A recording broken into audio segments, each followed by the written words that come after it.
And so people would cuss me out like a dog. Black Friday actually had a knife pulled out on me. Couldn't believe it was happening. I guess I was just in the moment, like, assessing the situation. I was like, this is not happening right now. Yeah, somebody called 911 one day because there was a goat on their back porch. This is a high priority situation. This is very important that we know if he's breathing or not. Tennessee roll call. Hey, turn it up, y'all. Hey, from the hills to the hall. Tennessee roll call. Who is Jacob Hill, and how in the world did he get started on wanting to do this? Yeah, so I was a kid who started at Walmart. It all started at Walmart when I was 17 years old.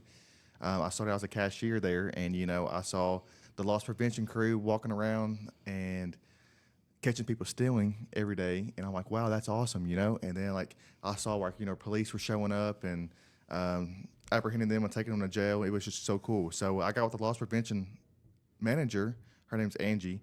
And I was like, I want to do this. And she looked at me. I'm a 17-year-old, 18-year-old kid at that point, and I was like, I really want to do this. And she's like, do you even have can you be mean to people, basically? And I'm like, well, yeah, I can be mean to people, I can be mean to people. She's like, do you have a backbone? I'm like, yes. I said, if not, I'm going to get one. This is awesome. I'm determined to do this. So it all starts out at Walmart. Yes, it all starts at Walmart with me. Yes, so I did loss prevention for approximately 6 years. I got that backbone, and then I'm like, you making friends with y'all and other people at Tillman Police Department. I was like, I want to, I want to be out here in the field with y'all. I want to do something. Right. And so then I tried to do, went down the path of being a police officer, and then some things didn't work out there, but that's okay. And then Jessica, actually, she was like, why don't you be a dispatcher? You would love that. Which Jessica? Jessica Taylor. Jessica Taylor did, oh, yes. Right. Yes. Yeah, she's an investigator with Telehoma. Yes. So she made a phone call to dispatch one day, a random day, and she was like, hey, can you email me an application to my email? So I want to print it off. I'll have somebody that was interested in, being a dispatcher. Uh-huh. So I was like, cool. So I filled out my application, took it up the next day, and I got a call. It was a couple of days later, actually, at Coffee County 911, and set up for an interview. Went for my interview, and that was December of 2022. And I got called the next day after my interview and got the job offer, so I accepted it. And then I went part-time at Walmart because I still loved Walmart. I still loved catching shoplifters and stuff. But then I did full-time at Coffee County 911. So I did 2 jobs, but 911 was my priority. Yeah. And then I started out on third shift 11 to 7, and then I would get off at dispatch, and I would go work at Walmart from 7 to 11, or 7:30 to 11:30, and that's where the history started right there, and so it's been history since. Let's go back to Walmart for a second. Okay, you say you had to grow a backbone. I say dealing with customers at a register, you'd have to grow a little bit of a backbone. Right. I mean, sure that there are some not nice people that come through from time to time. Not at all. Can you remember maybe a bad customer that came in? So I don't know if this is a big huge situation I always run into. So I was I was younger than 18, so I couldn't scan alcohol, and that made a lot of people mad because they'd come through my register. Why does it matter who scans the alcohol as long as they get it? I know, right? Exactly. But that's Walmart policies. But I was 17 at the time, and I was scanning the groceries, and I always put the alcohol at the end. Well, people would get upset because I had to wait for a customer service manager or something like that to come up there and scan it and check their ID and stuff because I was underage. Right. Then they would get mad. Well, then Walmart policy actually has where if there's 2 people that or if you're with somebody that has alcohol, 2 people you both have to check your ID. Mm-hmm. And so people would cuss me out like a dog. They would cuss me out so bad because they would get upset, they didn't understand why. And I'm like, this is just Walmart policy, But who cares? Exactly. I mean, it doesn't matter if it's you or a 50-year-old man. You're still going to get your beer. Exactly. Just hang on. Exactly. It's just policy. Just hang tight. It's just work with me here, So that's where And you're 17, I'm 18? 17, 18, or I was 17 at the time. Yeah. Yeah. So people would get mad at me. And I'm like, I'm so sorry. I'm just 17 trying to make money, So how old were you when you decided to go into loss prevention? 18. 18. So you wouldn't have registered long? No, I was not. Okay. And then you decided to get into loss prevention, and just working with you, it was kind of amazing. It was amazing how y'all did what you did, Yes. being able to keep track of people. Can you give us kind of an idea without giving any secrets away Yeah. of how you did of how you catch a shoplifter? Right. So I would like basically basically a big huge game of hide and go seek. And so basically you would walk around, you look for suspicious activity. There was key things that you look for. I will give a little secret, but it's like if a lot of people do this, but it's just based off behavior. But people, if there's a big huge like purse or bag in the front part of the buggy, people would place like items that are like known to be stolen from Walmart. So like a purse or something? Like a big huge purse or even like a little like duffel bag, like people do that. And so they'd stick it right there, and then they have this thing where we call it the shoplifter lean. So they're gonna lean over that buggy and they're gonna, be secretive about it and conceal it into the bag. That's what happens. Wow. Yeah. I mean, so you would look for the shoplifter lean and stuff like that. Yeah, there was and different behavior we'd look for sure. And then, I mean, when did you know, okay, this person is definitely, you actually see it go into the bag? For sure. Yeah, you cannot make a stop without seeing that concealment at all. That's Walmart's So you don't policy. Stop strictly on suspicion. You saw have it. You have to make sure you have all four corners squared away. Wow. Yeah. That's quite amazing. Any big thing that happened there, like anybody that you ever had to, deal with that was probably got you a little scared or a little worried? Black Friday, I actually had a knife pulled out on me outside the garden center. Kidding. Yes. Tell us about that. So me and Angie were actually, it was this young couple that went to the automotives and stole like the LED lights that go in the vehicle. I guess like the different color LED lights you can put. And we went out garden center and we approached them and identify ourselves that we're with Walmart security, and they looked at us and was like, "Get away from me!" And about that time, he pulled a knife out of his pocket, and we're like, "Whoa, okay, that's fine. You can." At that point, my safety's first. Oh, absolutely. So we just let him go and make a police report and went from there. Did he ever get caught? Honestly, I'm not sure if he got caught or not. We'll have to look. We'll have to look at that. We'll have to look at that and see if he actually got. So, what was so important to him that what was it that he was stealing some lights? Yeah, some LED lights that like go underneath the seats in the car. About how much would that be? Probably like $30, if that. So, yeah, I hope they caught him. Yes. What went through your mind? I'm like, I just backed up. I'm like, whoa, this is, I couldn't believe it was happening. I guess I was just in the moment, assessing the situation. I was like, this is not happening right now. You're pulling a knife on me for a $30. Literally. What the heck, man, Yeah. I can't imagine. He couldn't have been in his right mind. No. No, not at all. How did Angie react to that? She's really good at her job. Really, Angie's really good. Like knowing Angie, I can have an idea of how she reacted to that. And she was like, "You take it, buddy. You take it." She's like, "You're going to get a warrant after your arrest." And she hangs in there. She does. Oh yeah, yeah. And she's a good one. She's a really good one. So at some point, now, how long were you in loss prevention at Walmart? So it was 2018 to 2024. So approximately 6 years or so. Yeah. 20. So, okay, but there was a point that you went to dispatch during that time. Right. So, yes. From 2018 to full time December of 2022 is when I went to dispatch. Yeah, December 2022 is when I went to dispatch, but then I had dropped down to part time and would only work a couple days a week at Walmart. So full time it was from, I guess you could say, let's do math. What is it? I guess it'd be about 5-6 years. You wore a couple of hats during that time. I so did. you was Walmart loss prevention, and you were also dispatch. You said you started out on the night shift. Yes. What kind of training did you have to get? So it was honestly, I walked in there, with the open mind. I had no idea what it'd even be like to be a dispatcher. I did some research on like TikTok and like YouTube videos, so I thought it was cool. But then I get in there, and the first couple of days you do like computer work, and you watch videos, do a bunch of training that way of like, how to handle like callers, how to handle different situations when it comes to medical calls, police calls, or even fire calls. And you have this thing, it's called like telecommunicator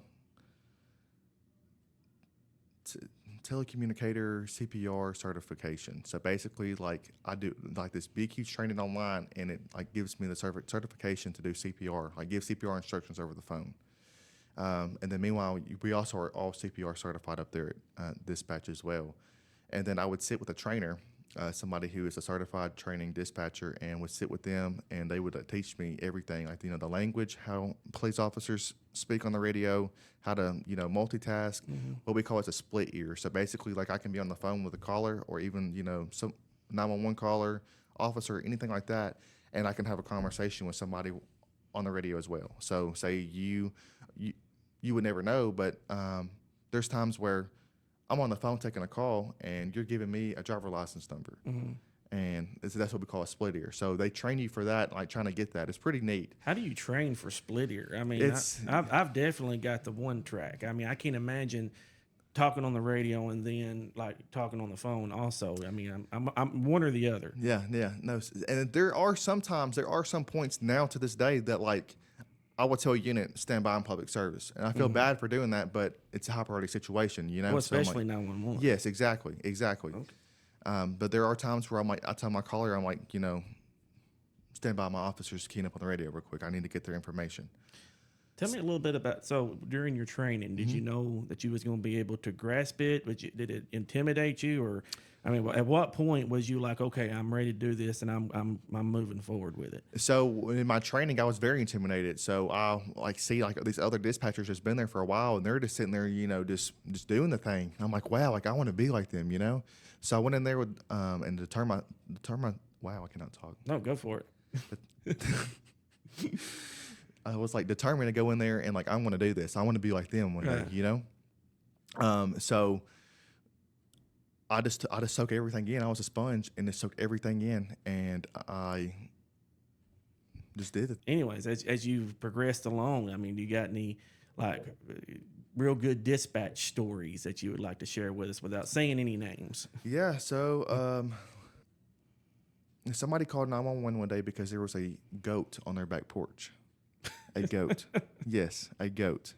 I think it was like New Year's Eve a couple years ago too. How did the goat get on the back porch? You see, I don't know. I never got the end of that story. I don't know what happened. What was the caller wanting somebody come get Somebody come get the goat off the back door. Is that on going the to back porch? Is that fire or police? I dispatch police out there.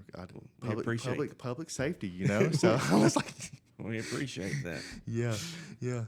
Let's dissect dispatch for a second, because I don't think a lot of people, when people think of first responders, a lot of people will say first responders, police, fire, EMS, Yes. and I think it's probably because you see police in police cars, you see fire in fire trucks, and you see paramedics and ambulances. You don't see dispatchers, but dispatchers are the very first. Right. Police are not going to get to you. Ambulance is not going to get to you. Firefighters are not going to get to you without you first contacting the dispatcher. So how do you, that's got to be a weight on you, because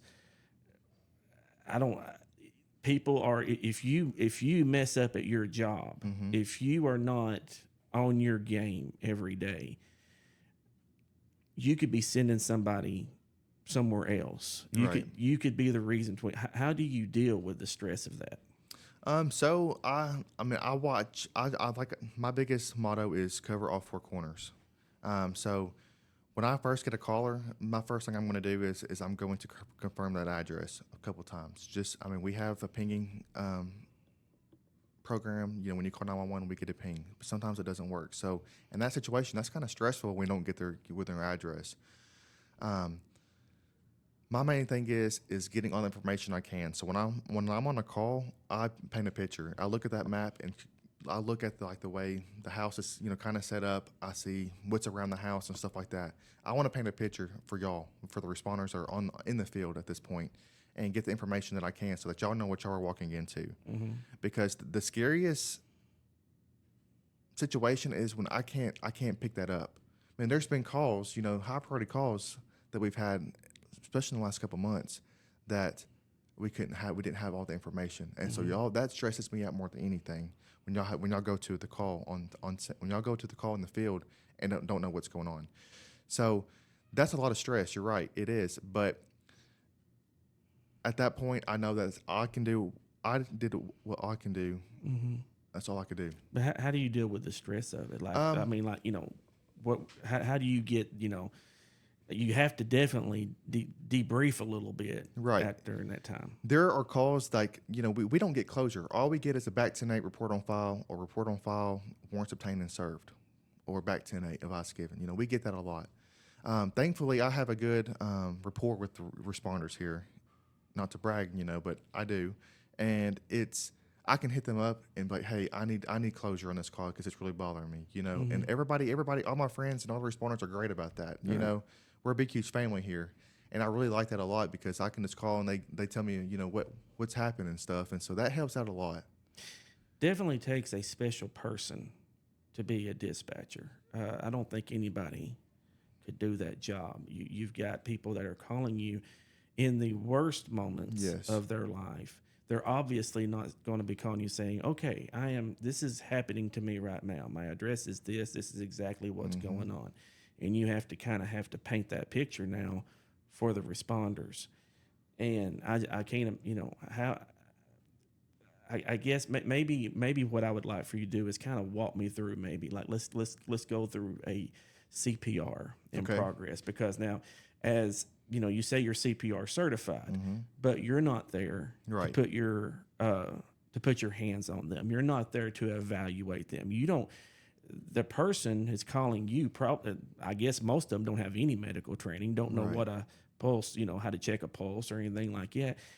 Walk me through that. How if I'm calling you and I'm not a responder whatsoever, and I've got a loved one over here on the side, and they're unresponsive, and I'm screaming and yelling. Walk me through this. Okay. So my main priority in this situation is I'm going to stay calm as possible for Right. that caller. I'm going to get the address of what's going on. They're freaking out, like you said. So they're going to say, my husband or my wife is not breathing. I'm going to say, okay, I'm going to confirm that address, and I'm going to say, okay, we're going to check for a pulse. What I need you to do is put the patient on a flat surface on the floor. You get resistance. Yes, there's a lot of times. So I can't get them. I'm like, ma'am or sir, this is a high priority situation. This is very important that we know if he's breathing or not. Our responders are getting dispatched at this time. I'm reassuring them that help is already dispatched. But right now, seconds matter.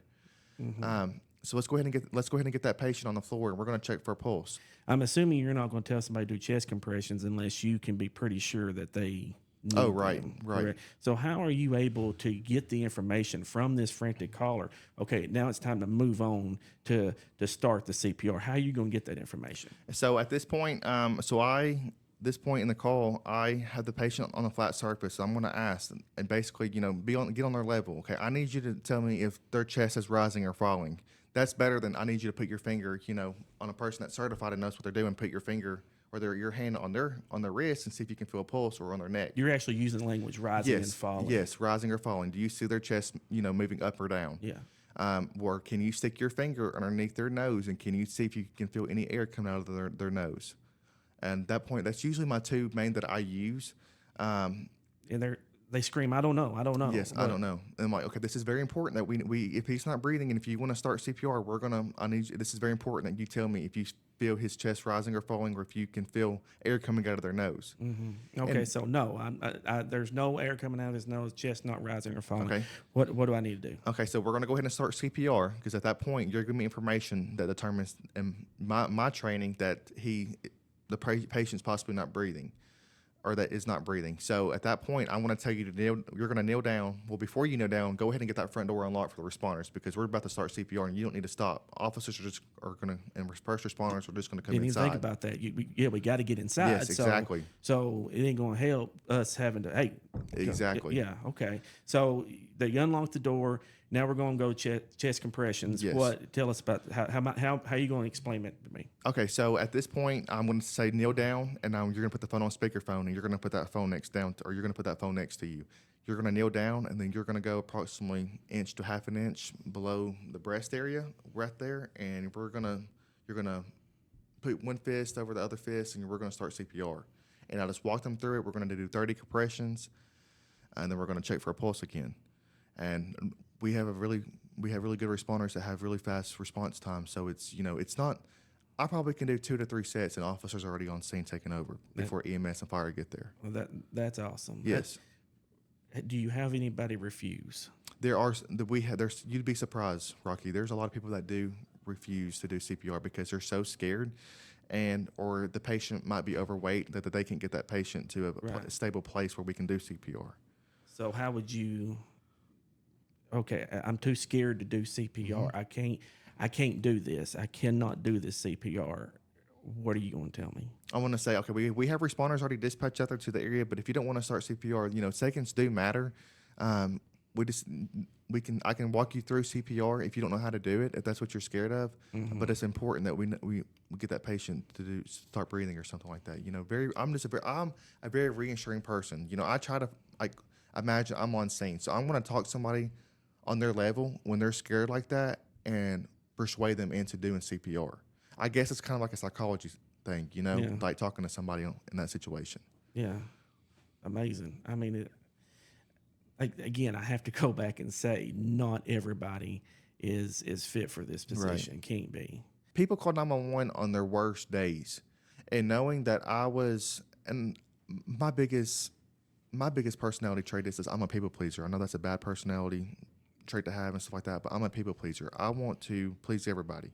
So my thing is I'm on the phone with these people on their worst day, getting them help that's going to make their day better. And that's what keeps me going, It's helping somebody, in their worst day. It's pretty neat to sit back and just, I did that, Well, it's you're not helping somebody. We'll go back to Walmart. You're not helping somebody at the cashier. You're not helping somebody take groceries out to their car. This is life Yeah, exactly. and death Exactly. issues that you were dealing with. There are some calls, I have to imagine with you, that you have to be so emotionally involved. Can you walk me through something like that, if you can? Like a situation that really affects you to where you're going to have to take a moment, and so it may even, maybe have a little debriefing or something. Do you care to talk about, how you do with that? Yeah, so we hear a lot of things in our ear, the screaming, the yelling. Domestic assault gets the best of me. That's the one that gets me, especially when you hear, you can hear the physically fighting going on. And I'm sure you can hear my voice when I'm on the radio sometimes. I get high strung sometimes. I ain't gonna lie, I do. Because it's seconds count, And so when there's a female or even a male that's sitting here in my ear yelling and screaming, and you can hear the fighting going on, I'm like, wow, and especially when there's guns or there's other weapons involved. Domestic violence is scary. So when I take that call and I hear y'all on scene and y'all are, I have one resisting, like that, my adrenaline is going, and I'm like, oh my gosh, what's going on? There's times where I'm gonna have to go outside and I'm just gonna have to just get some fresh air. I'm gonna have to, I need a moment. That happens. Right. And I do work with a great team up there, and we're everybody's hot, man. We sit there and hype each other up for each call. There's a high priority situation. Are you okay? We're gonna check on each other. Do you need a moment? If so, go outside. It's perfectly fine. Or do you want to talk about it? We're like a huge family, and I really love that about where I work at too, because we all get along pretty well. Like I said, we're a huge family, and so we're always there for each other, and that helps a lot in these high priority situations too. Not to bring that specific call up, but we had a bad call up, a couple months ago, and seeing everybody come together, as a community in the first responder field, that I get chills just thinking about it, because that was just awesome. We count on each other. We go home to our families, and they don't know what we experience. But having the people, in our first responder family, it just helped out a lot. Getting over that situation. Right. Let's. So you said you were Coffee County Yes. dispatch. How many agencies do you dispatch for? We dispatch for 3 police departments, 2 city police departments, 1 county police department. We dispatch for 2 city fire departments, 5 volunteer fire departments. We dispatch for Coffee County Rescue Squad. We assist, with air medical, life flight, air evac 44, Life Force. So we're setting those transports up. Oh, I forgot. I'm so sorry. Coffee County EMS as well. I almost forgot the EMS. Can't forget You EMS. cannot. No, they're good people. They're good people. I'm so sorry, but yes, Coffee County EMS is we deal with them too. So how many agencies is that? I mean, So- it's like I heard about 10. 10 or 11, Yeah. I'd say. Yeah. How do you keep up with all that? I mean, you've gotten more. Okay, you're talking about CPR. You're talking about domestics. The CPR in progress is not going to kindly wait for the domestic to be over with. Right. The domestic is not going to kindly wait for the house fire to be over with. How do we separate this? So in the dispatch center, we have 4 people working normally on a regular shift. So it's kind of organized in agency. So we have fire, EMS, and 911. Then we'll have Tullahoma. That's just on the same side of the room. On the other side of the room, it's Manchester and Coffee County. They back each other up. So my partner can be on a 911 call, and I'm sitting Tullahoma, but I'm going to back them up, and I'm going to dispatch a fire, EMS. If it's a high priority situation, I'm listening to that call with my partner while they're getting the information, and I'm going ahead and I'm going to relay that information to the responders. Not a dull moment. No, never, never. Never. I mean, do you get a chance to have breaks or anything? Yeah, like there's that? times we do, but I get told I'm under the dark cloud. I like to go into work and say, we're going to have a quiet day today. Oh, you know? it's a wonder you ain't been shot. Yes. No, it's Why in the world would you use the Q word? So, do you want to go in a little bit to the police career, or do you want to? So Rocky, I'll be honest with you. I did go into the police field for approximately 8 months, and I absolutely loved it. But my thing is I'm very compassionate about 911, and the grass isn't always greener on the other side. And I have mad respect for all the officers. I have mad respect for being in that person interaction with people. But I found that I'm more passionate about sitting behind the computer screens and being the first contact and relaying that information to Right. the responders that are being dispatched. Well, that nothing wrong with that. Absolutely. I mean, I wouldn't, as a first responder, I would not want. I'm not any. I don't want EMS. I would not want to do what EMS does. So just because I'm one way doesn't mean that you don't have to be other way. So that's Exactly. perfectly fine. It's a good thing you tried it out. I did. I mean, it was good that you had that opportunity to try it, but it was also good that you realized ahead of time that, okay, well, dispatch is for me. Exactly. Would you ever want to branch out? I mean, like, is dispatching? Are we going to see 60-year-old Jacob Hill in dispatching? They're honestly in dispatch. When you think of dispatching, you think it's just dispatchers dispatching for calls and dispatching for, taking the calls and all that stuff. But there's honestly more to 911 than people think that there is. You have different roles in the dispatch world. I mean, you have admin positions. I mean, director positions. You have the assistant director. You have NCIC crew, and that's or the NCIC team that works with TBI, and I'm actually on that team, and I get to work with TBI, and I think it's so cool. And so that's my goal one day is to work for Tennessee Bureau of Investigation. That's my goal one day. Working the CJIS division, so the criminal justice, like the NCIC division.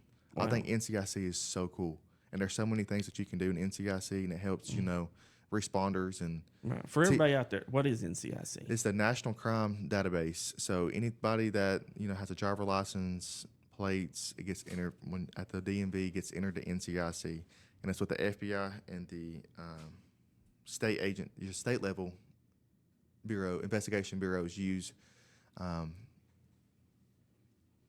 for the driver license records, plate records. If somebody has a warrant, it gets put into that. Do all warrants get put into NCIC or just the major ones? Here, I think it was last year, all warrants get put into NCIC. Okay. Yeah. So and that's nationwide.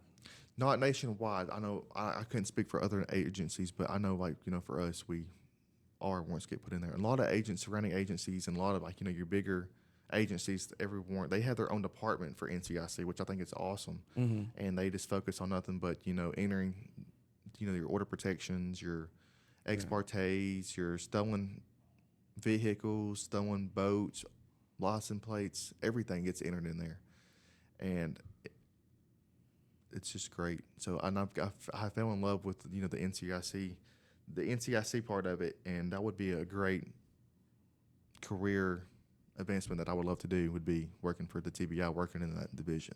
Man, you still got some time. Yeah. You're going there. Tennessee roll call. Hey, turn it